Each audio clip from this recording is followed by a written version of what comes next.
Hey, good morning. I really like doing these pay it forward videos because so many people have helped me with projects in the past. If you're a project guy, if you're not a project guy, this video won't mean squat to you. But this is a fairly new piece of equipment. I don't know how long it's been out, maybe a year or two, maybe less. But we had a family-owned rental place here in town, and it kind of, I don't know, just kind of lost its equipment quality. And another one had a sinkhole and they closed. So got this from Sunbelt, downtown Cleveland, and what a lifesaver this sucker was.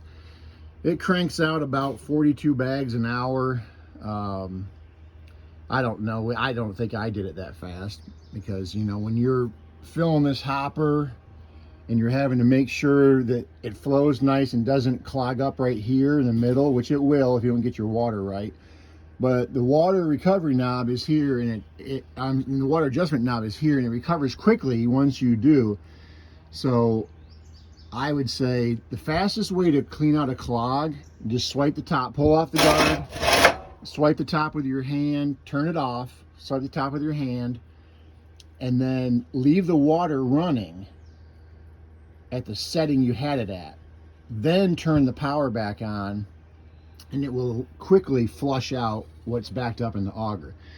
All right, important tip number 2 they don't tell you, that you have to learn the hard way, like I did.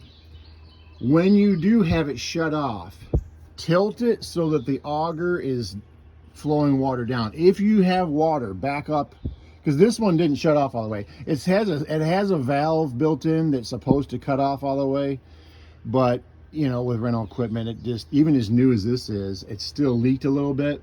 If you get water back in here where the hopper dumps the dry mix, you're gonna be a miserable man like I was in a 95-degree day in the direct sunlight, because I had to scoop every bit of that out, clean it out, and I was just not the person you wanted to be around at that moment. And for those of you who are project guys in Tennessee, in the humid South, you know exactly what I'm talking about. If you're an air-conditioned hermit, you don't know what I'm talking about, but nonetheless. Anyway, so that tip would have saved me a lot if someone said, hey, when you're idling to do something else or move your mud mix or whatever, make sure that thing is pitched down so the water doesn't collect in there and congeal your mud.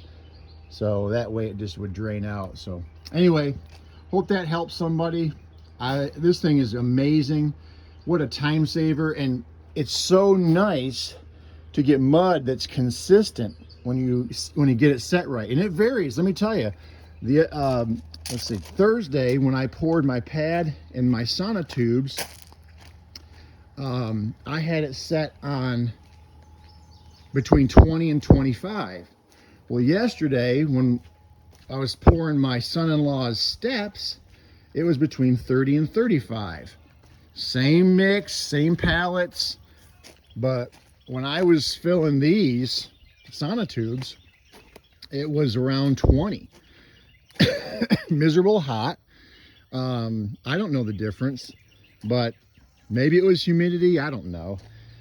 But anyway, just know that when you're mixing, trying to get that right mix, that right slump, that you may be varying the water quite a bit. So, and I think water pressure matters too.